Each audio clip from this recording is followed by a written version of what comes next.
নমস্কার বন্ধুরা, আপনাদের আরও একবার স্বাগত জানাই পাবলিক ভিউ কলকাতাতে। বন্ধুরা, এই ভিডিওটিতে আইএসএল ইন্ডিয়ান ফুটবল নিয়ে কিছু গুরুত্বপূর্ণ আপডেট দেবো। যেমন লিও মেসি তিনি কি সত্যিই আসতে চলেছেন কলকাতাতে? মোহনবাগান, ইস্টবেঙ্গল, উড়িষ্যা, বেঙ্গালুরু, গোয়া সহ সমস্ত প্লেয়ার সিনিয়র ফুটবলের জন্য কবে থেকে প্রি সিজন শুরু করবে? মোহনবাগান দল তারা কিন্তু ট্রান্সফার মার্কেটে আবার জেগে উঠেছে। তার পাশাপাশি মুম্বাই সিটি এফসি নিয়ে কিছু আপডেট দেওয়া আছে। তাই বন্ধুরা বলতে পারি ভিডিওটা গুরুত্বপূর্ণ হবে, শেষ পর্যন্ত দেখবেন। এবং যারা চ্যানেল নতুন আছেন সকলকে একটাই অনুরোধ করে রাখবো, যেহেতু এইখানে আপনারা খেলার সমস্ত রকম আপডেটস পেয়ে যাবেন, তারা অবশ্যই পাবলিক ভিউ কলকাতা চ্যানেলটিকে সাবস্ক্রাইব করে বেল আইকন প্রেস করে অল করে রাখবেন। তাহলে বন্ধুরা সর্বপ্রথমে বলি, কলকাতা ফুটবল ফ্যান্সদের স্বপ্ন সত্যি হতে চলেছে, কারণ তাদের প্রিয় ফুটবলার লিও মেসি এইবার কিন্তু আসতে চলেছে কলকাতায়। হ্যাঁ বন্ধুরা, ডিসেম্বর মাসে কলকাতায় আসতে চলেছে লিও মেসি। ঘটনাটা বলি, একটা কাপ অর্গানাইজ হচ্ছে, দ্য গোট কাপ। সেই কাপে খেলবে ক্রিকেটার্সরা, বলিউড স্টার এবং লেজেন্ড ফুটবলাররা। এই কাপের জন্যই কলকাতা, মুম্বাই এবং দিল্লিতে আসছে লিও মেসি। এবং শুধু তাই নয়, এই কাপে কিন্তু আমরা লিও মেসিকে খেলতেও দেখতে পারবো। গুরুত্বপূর্ণ টাইব্রেকার এবং ফ্রি কিক কিন্তু নিতে নামবে লিও মেসি, এমনটাই কিন্তু লিও মেসিকে জানানো হয়েছে। অর্থাৎ ডিসেম্বর মাসে কলকাতায় লিও মেসি আসলে দ্য গোট কাপে কিন্তু আমরা লিও মেসিকে দেখতে পারবো।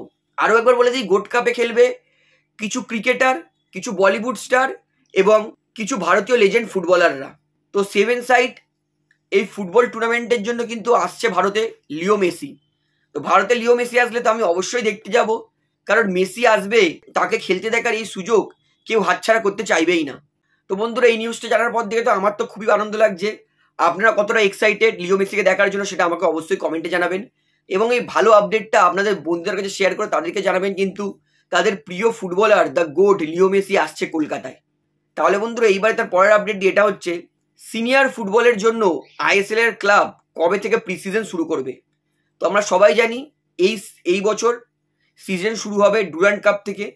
23শে জুলাই থেকে ডুরান্ড কাপ শুরু হবে এবং সেইটাই কিন্তু অনেক দলের জন্য প্রি সিজন টুর্নামেন্ট হবে।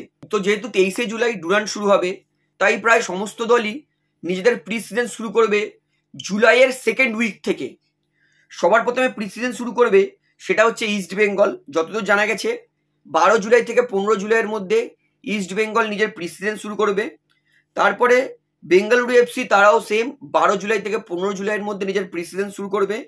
এফসি গোয়া তারা ডোমেস্টিক প্লেয়ার মানে গোয়ার ভারতীয় প্লেয়াররা 7 জুলাই থেকে শুরু করবে। এবং টোটাল পুরো যদি দল ধরি, সিনিয়র দল মানে ফরেনার নিয়েও, তাহলে 14 জুলাই থেকে কিন্তু এফসি গোয়া স্টার্ট করবে নিজের প্রি সিজন। উড়িষ্যা তাদের প্রি সিজন শুরু করবে 18 থেকে 20 জুলাইয়ের মধ্যে। নর্থ ইস্ট তাদের প্রি সিজন শুরু করবে 15 থেকে 20 জুলাইয়ের মধ্যে। মোহনবাগান তাদের প্রি সিজন শুরু করবে 20 জুলাইয়ের পর, অর্থাৎ সব থেকে লেটে প্রি সিজন শুরু করবে কিন্তু মোহনবাগান দল। তো তাছাড়া অনেক দলই আছে, তারা কিন্তু সমস্ত দলই নিজের প্রি সিজন শুরু করবে জুলাইয়ের সেকেন্ড উইক অথবা থার্ড উইক থেকে। তাহলে বন্ধুরা, আশা করি কবে কোন দল প্রি সিজন শুরু করবে সেটা জানিয়ে দিলাম। এই ইনফরমেশনটা আশা করি আপনাদের ভালো লেগেছে। তো আপনাদের বন্ধুদের কাছে ভিডিওটা শেয়ার করে জানান যে আপকামিং সিজনের জন্য সিনিয়র দল ন্যাশনাল লেভেলে ফুটবল খেলার জন্য কবে থেকে প্রি সিজন শুরু করছে। তাহলে বন্ধুরা, এইবারে মুম্বাই সিটি এফসির আপডেট দিই।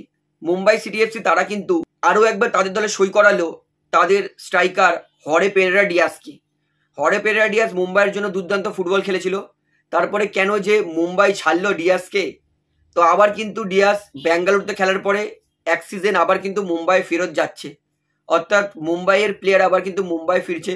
আশা করবো হরে পেরেরা ডিয়াস মুম্বাইয়ের জন্য ভালো ফুটবল খেলবে এবং আবার সেই গোল স্কোরিং ফর্ম ফেরাবে মুম্বাইয়ের। তাহলে বন্ধুরা, এইবারে বলি, ইস্ট বেঙ্গল দলের কিছু বিদেশি প্লেয়াররা ইস্ট বেঙ্গলের ফিজিও ট্রেনারের আন্ডারে মানে তাদের কথা অনুযায়ী ঘরে কিন্তু প্রি সিজন শুরু করে দিয়েছে। প্রি সিজন বলতে ওয়ার্কআউট, নিজেকে ফিট রাখার জন্য কিন্তু তারা আবার ট্রেনিং শুরু করে দিয়েছে, মানে যেটা জিমে এক্সারসাইজ, যাতে মাঠে নামলে তাদের সেরকম চোট না লাগে। তাই ইস্ট বেঙ্গলের ফিজিও কিন্তু জানিয়ে দিয়েছে যে শরীরটাকে তৈরি রাখো যাতে মাঠে নেমে প্রি সিজন স্টার্ট করতে সমস্যা না হয়।